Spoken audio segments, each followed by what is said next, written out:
Hello guys, welcome to the next Protoss help video I'm going to do, because I just did that last one for PvP pretty quickly and it was pretty simple, so I thought I'll go into something a little bit more complex. This is PvZ on Metalopolis. We got my opponent tQAndy, who's a very cool person, friend of mine. I was literally going to actually just drill a couple build orders against an AI computer and then just do that, but then he sniped in and was like, oh, well, let's play, because I was going to wait for another person to play. So this would end up happening, and this game ended up actually being great to show you guys, so I thought I would share it. And people have seen me play tQAndy before. I got a couple games of me versus him on Jacor's Plateau that are really good, that are also good to learn from.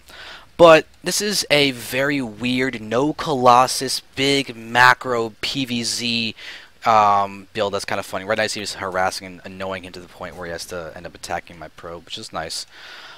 But just, I'm going to talk a bit just while I follow my camera so we can just see what's happening. I might just upload the first person view too. But basically, we have a PvZ on Metalopolis. Simple enough. The game plan for this thing is going to be to start out with a 1-gate expand, which I pretty much always do. I end up getting, I believe, a Stalker and a Sentry out first instead of 2 Sentries because of the fact that he went for the gas steal, which is fine. It didn't exactly hurt me that he went for that. So right now we're watching this. I've got a probe hidden because I pulled back after seeing that his spawn pool was about to complete, so it was like, alright, fine, I'm not gonna lose it. So I do go over 2 Sentries, never mind, got that wrong. But now we have the 1-gate expand.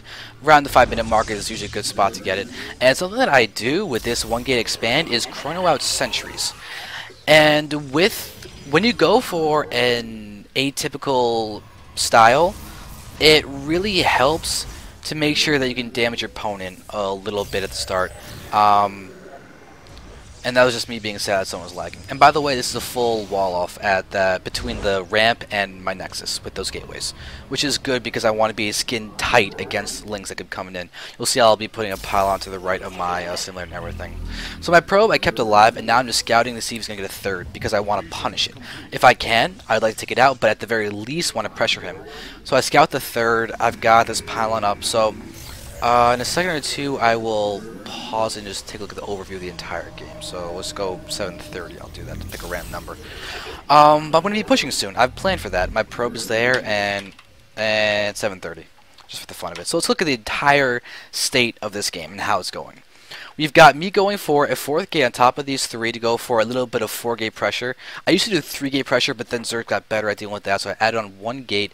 It's not all in at all, as you're about to see, but I'm going to do a few things, because Zerg, in the face of this, will sometimes counterattack or have links set around here to backstab, in which point you need to make sure that you're safe against it. So I'll be putting a pylon over here and a zealot in between to make sure that he can't actually do that. I'm getting hallucination, so I'll be able to scout him first before I attack to make sure I won't die and lose the game because he'll take down my sentries and everything else. So in order to be safe, this is a really big thing, and that's a really big thing. So those are probably the 2 most important parts of what I'm doing, plus not being supply blocked is a big deal. I'll be adding on a 3rd and 4th gas soon, but I'm going to be a little bit more stalker heavy, I believe. Stalker zealot heavy, because I already have a good count of sentries in this push to try and have a little bit more DPS and hopefully deal a little bit more damage against the hatchery. And if he's a little more ling heavy, then the zealots will obviously be better. But he's looking like a very standard normal Zerg. He's got 41 drones, very nice count, and he's working on getting out a few more gases. His Roach Warren is almost done, Evo Chamber's out, he's getting metabolic boost. He went for a pretty fast hatch, hence the later gases. So everything is looking to be pretty standard. So let's just play this. Let's times 2 as we're running around here. But my 4th gate is about to complete. I'm just moving out, going to take out these lings. And you can see that just with getting the watchtower, he's forced to make roaches and everything. So first off, with having this proxy pylon over here is a really key thing. It's a great thing to exploit if people don't scout around for things like this. So now we're going to see me attacking, do a little bit of damage. He pulls his drones very smartly. And I'm just going to focus down this hatchery a little bit, but there are those zealots that get a little bit overzealous, to be honest. Okay, but now why did I pull back here is kind of an interesting question. I don't have the guarantee of what's coming in, so I sent out a hallucinated Phoenix, and I'm running to see if there's any other reinforcements coming in. To just look at the mini-map and realize that there's a stream of units coming in. I can look at them if I really want to, gauge about all these battles, and I make the decision to pull back and just reinforce for a second, as I got a few stalkers back here that I warped in, and now I actually have a pretty healthy army. I've got 6 stalkers, I have these 7 sentries, these 2 zealots. It's 15 units, 9 minutes into the game. He's in macro mode. You can see he's at 52 drones, so he droned even more, which obviously aren't units. I know he's investing in macro, as am I. I've now gotten my 3rd simulator out. I'm continuing to press forward, and my money is slightly high, but that should be spent. No, but I have no more warpins. So this is the stage where my income is starting to actually get to the point where it's more than my 4 gates can actually produce, and I'm going to inevitably start stockpiling money and need to spend it. With the next step, which is Robo, Twilight Council, Forge, and 2 more gateways. Always, I do that. So I kind of planned for that kind of money. Now it's going to be pushing in. I've got my army moving in. My pylon is still here. He's not aware of it still, but there we have warpins. We have a few more zealots. And we see him moving in just for its a little bit DPS. And these force fields are very much planned because I can kill this hatchery before these force fields dissipate. What these force fields do is it prevents an immediate surrounding concave through roaches. And if he does move an attack, it's just force field. I'm completely locked in, kill the hatchery and retreat, and he cannot chase me. And I get a guaranteed kill on these hatch and a safe kill on these hatch because of those 3 force fields. Plus, I have these phoenixes scouting for the army, making sure that I know exactly what's going on. So my vision is plentiful in terms of ensuring that I'm safe. So we go in, we push back once again. There we kill the hatchery and pull back. And now he's down to 2 bases. He's got 47 drones. Now we can see how I haven't killed anybody. He's been forced to actually go with these spawns because for all he knows, I could be 6 gating or something, and that's what this aggression is. It's not a 6 gate though. It's clearly just 4 gates, and now I'm adding on my 2 gateways, Forge, Twilight Council, Robo. My money is a little bit high, but that'll be spent with a few more warpins. I'll be getting my 3rd at this point too. So I kind of plan to have this excess of money because I use it right after this push, and it gives me time to focus on the push, and it works with the entire build. And also, this zealot ends up blocking my my probe, so it doesn't actually do that. But somehow it can actually sneak through there, and that one didn't. I don't know what that was about. Now we're going to watch, it's going to move in, and my army is here to defend. I move it down there so you can see attacks, and then there's going to be this single link that almost delays my 3rd by a lot, but now you see it going down 11 minutes in. And right when I put down this base, we can see, if you compare, we're not that far off. 87 food, 115. 45 probes, 45 drones.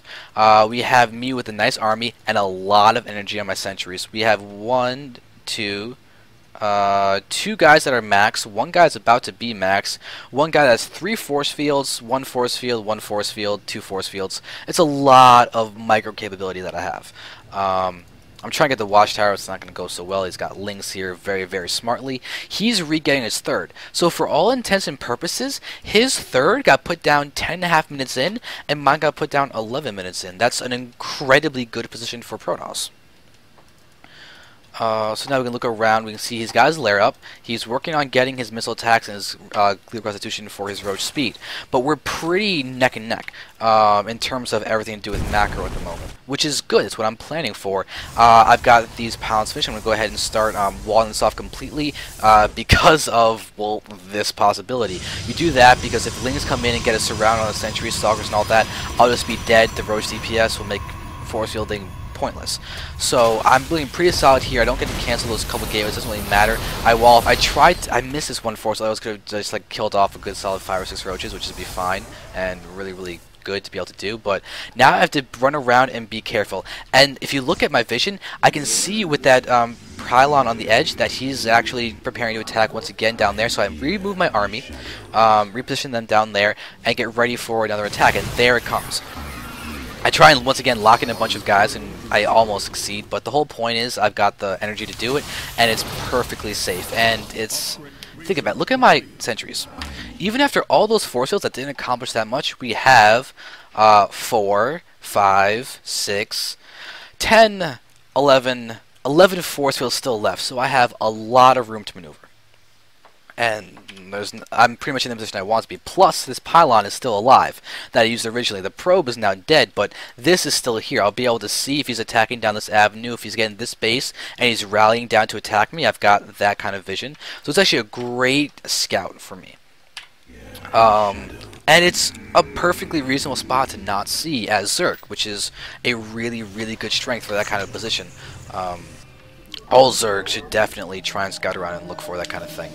So now I'm working on getting my upgrades, which is the next step. I've got upgrades, Blink, I need those for my units. Robo to get Immortals, and see how I'm now starting Charge, or I switch to Blink. Do I go for Charge first, or do I already have Blink? I must already have Blink, because I always get Blink first. Yeah, I have Blink, okay. So I have Blink already, and I'm getting Charge out. This is my +2 weapons, I believe. I can't see that because the overlay's in the way, but yeah, +2 weapons. And everything's going to be pretty solid. I'm pretty content with how this is going at the moment. I just have to be wary and stay ready. I used to be starting around. I'm like, how many do I actually want to use to kill off that Ling?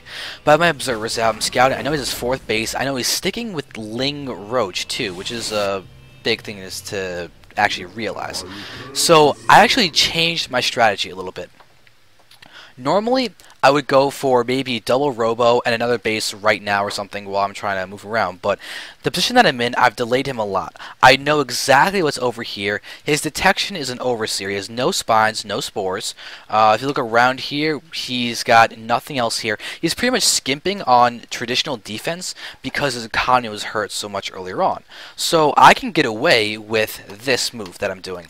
I put down this Dark Shrine because I'm going to harass him, delay him more, and continue putting the pressure on. Never stop, never just let him get an opportunity. We can see that he's gone for Infestors. As far as my vision goes, in terms of what I've scouted with the Observer, I've seen the Hive starting to form. I've seen this.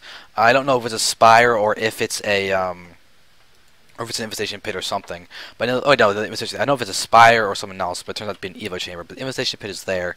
And he's getting Burrow, he's in Macro Hatch. He's looking solid right now. His income is now back up to where it should be. We both have an even amount of workers where incomes are pretty similar. He just has an advantage because he's distributed throughout the map. He's 4 bases that his drones mining, while I'm just on 3 that my probes are mining, so it's slightly in favor of him, but not enough to actually make me worried that he has a macro lead.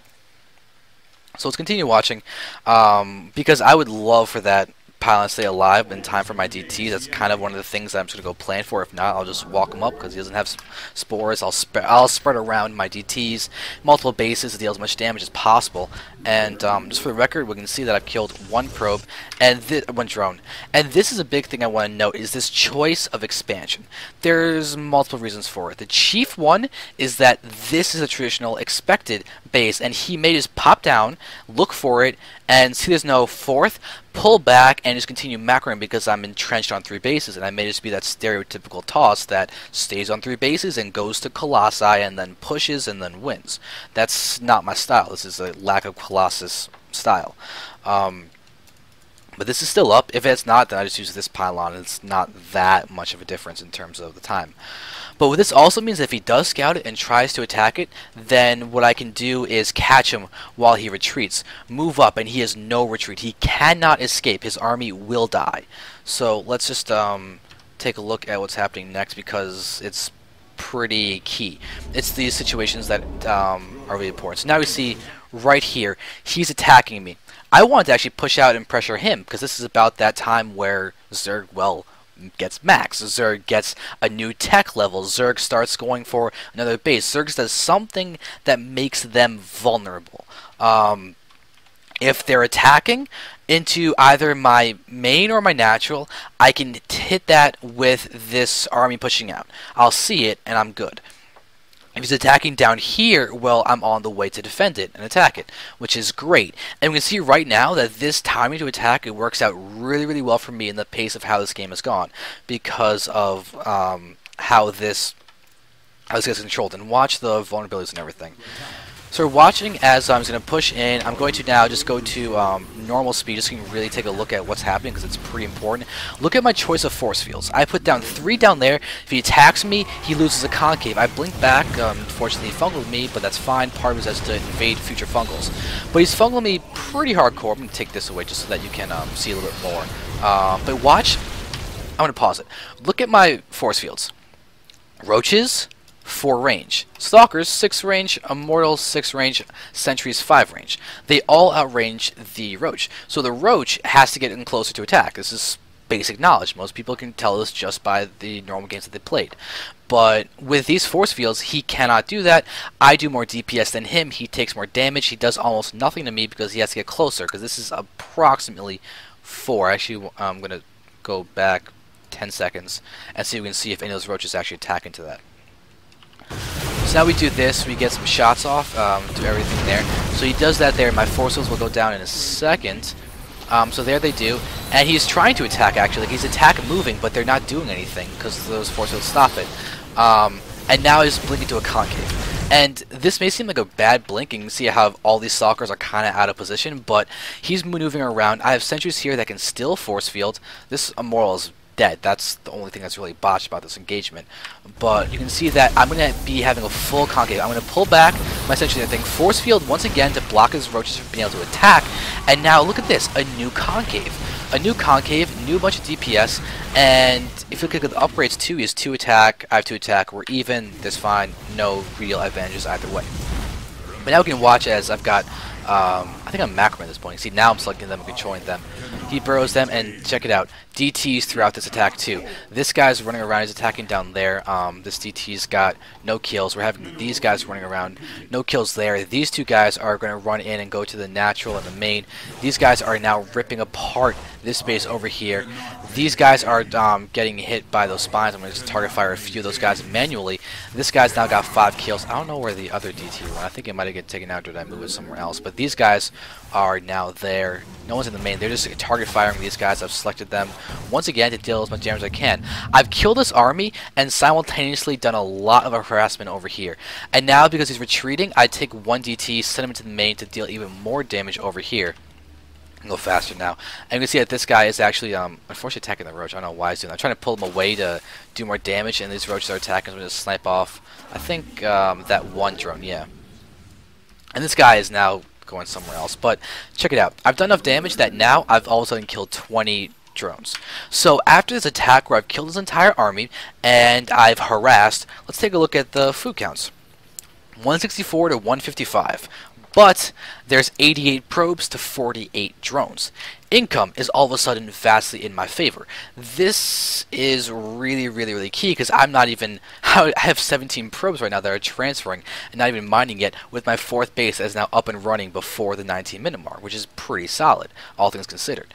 So I also, once again, the one thing I hate about this game is the fact that I did not get my +3 nearly as quickly as I wanted to. Normally I'd want it done or close to being done by now. But this pylon has been very helpful this entire game. So you can see that's the state of how this game's going on right now. And oh wait, oh there's the DT. I thought I had another DT somewhere. I was wondering about that. But now we can see that he's, wow, he is glitching. Try to get that 1D. There we go. Now he gets that 1 drone, and now he's going to continue attacking. And I think he could have killed another 3 or 4 drones during that entire time that it was doing nothing. I attacked once again. Zealots over the top right to try and deal some damage down there. But there are no spores to snipe, so the overseer there is pretty useful. But once again, this attack, a complete feint. An absolute feint. I was not going to commit that attack at all. I just wanted to divert units, but spines were there. But once again, he can't re-drone. I don't know that's once again, but that's what I'm mainly trying to do right now is he can't re-drone because the pressure is seriously on him. So now he's going to try and make something happen. He's moving his entire army over. He has a few infestors, but it's not much to actually worry me. And these pathways are really key in terms of getting a good angle of engagement. And also, sit just outside of the watchtower vision, just so he doesn't know where your army is, because it's obvious that most Zergs will be going for that watchtower because it's so pivotal in being able to react to an opponent. So now I see him pushing out. I see his army, and now we're going to go ahead and not be able to blink because of the fact that he fucked with me, because he actually selected to see 1 guy blink back instead of the bunch I was trying to. And now we're going to see attacking. We see blinking, a couple force fields, just to disrupt his concave, make sure that he has as many roaches fumbling around as possible. And it ends up giving me a really good opportunity, blinking forward because he doesn't have enough to actually deal with me. And it doesn't matter that I'm losing. By the way, knowing when you can trade is really, really key. When you have the big macro advantage and you know it because you've done a bunch of damage, you've harassed, killed a bunch of drones, you know you have a better income, and you know his base count because he has not gotten that 5th base yet, and I am 85% certain that's the case, because even if he does, I don't think it really matters, because then that would divert his attention from his army and I'd be able to kill it anyway. So, I'm the Zerg. I'm playing Protoss like Zerg. I have the economy. I have 5 bases on the way because, by the way, during that time, I got my 5th base up. 3/4 of the way done. But I'm about to have 5 bases of income, because my main actually still has a few mineral patches, so it's technically 5, but it's really just like 3.5, 4. But I'm about to have a huge income that he cannot have. So if we're trading armies, that's immediately beneficial for me. Plus, my units on the whole are stronger than his, so odds are it's not like I'm actually going to be losing the battle. Especially when I engage in spots that are good for me. Like, for example, right now, if you take a look at this battle, I have these 4 immortals, these stalkers that have blink, a few sentries. They don't really have enough for any. Oh, shit! This one guy's enough for 2 forces. I can continue doing that if I want to, but it's in the front. Probably about to die. But also, when you see a 4 kill and a 5 kill sentry later on, this is very, very funny to me. And a 2 kill sentry. All my sentries have kills. But if we take a look at this once again, we can see that he's moving in. I'm just coming back to get a better position, but it doesn't really matter. And I'm about to do something that's really, really annoying, and I think is kind of fun. But if we take a look at this base, once again, the Overseer is the only detection because he's trying to skimp on the cost of everything, so therefore there's not really going to be any spars because he needs those that money for units and things. So obviously me blinking forward. I sniped the Overseer, and then I had a bunch of DTs warped in for when that was happening because there's nothing you can do against this. And now, it doesn't matter, I'll be able to kill off all of those drones, kill off this hatchery, move forward, and look at the damage of Dark Templar. Even with just the +2 attack, it's 55 damage per shot, and that ends up being GG for him. Completely in my favor, 100% in my favor in terms of how this game went, because everything went to my plan. And as far as adaptation goes, the DT adaptation really slowed him down because he was actually going for Hive. We scouted the Hive earlier on, and he was not able to use it because he didn't have the economy to support it. If he tried to go for Ultras, if he tried to go for Brood Lords or something, who cares at my position? I can just warp in, just say 4 Archons, and blink Stalkers. Archons tank, deal damage, kill Broodlings. Charge lots can also help against Broodlings. They're actually really, really good because they have all that armor and everything. Plus they kill them, so the Broodlings can't do any more DPS, and it keeps them off the Stalkers. Stalkers blink forward, attack the Broodlords. They're done. Immortals are there as well. They can just kill off any roaches that are coming in. Infestors are actually armored, so Immortals 2-shot Infestors. It's really, really good. It's a very versatile army, and I'm not being restricted by Colossi, which is one of the things I really like. As you can see, I had multi-pronged attacks, DT harass, and huge macro. At the 21-minute mark, I had 5 bases completely up and running. My income at the end of that game was 2,700 minerals and 850 gas with 94 probes, which is a lot more than the normal Protoss would make, but it works in this style. My money was low the entire game. I was willing to trade armies. Right now, I'm down to 180 food at the last point of this game, but I have warp-ins from, let's see, 11 gates, actually make that 14 gates because I have the ones also at my 3rd, plus a robo that can get out Immortals, and that is so much more than you can handle. It's ridiculous. So I would say that's a pretty good summation of this game, the strategy. It's just Zerg, really. It's you expand a lot, you're safe, you scout. Just as a Protoss, all you have to do is do a little bit of damage earlier on, delay them. If you can kill the 3rd base, that's great, but even if you don't, that's fine. You just pull back, you're in a good position. So, hope you learned. I hope you liked that. Thank you very much for watching. I think I'm now done for the night. So, thank you.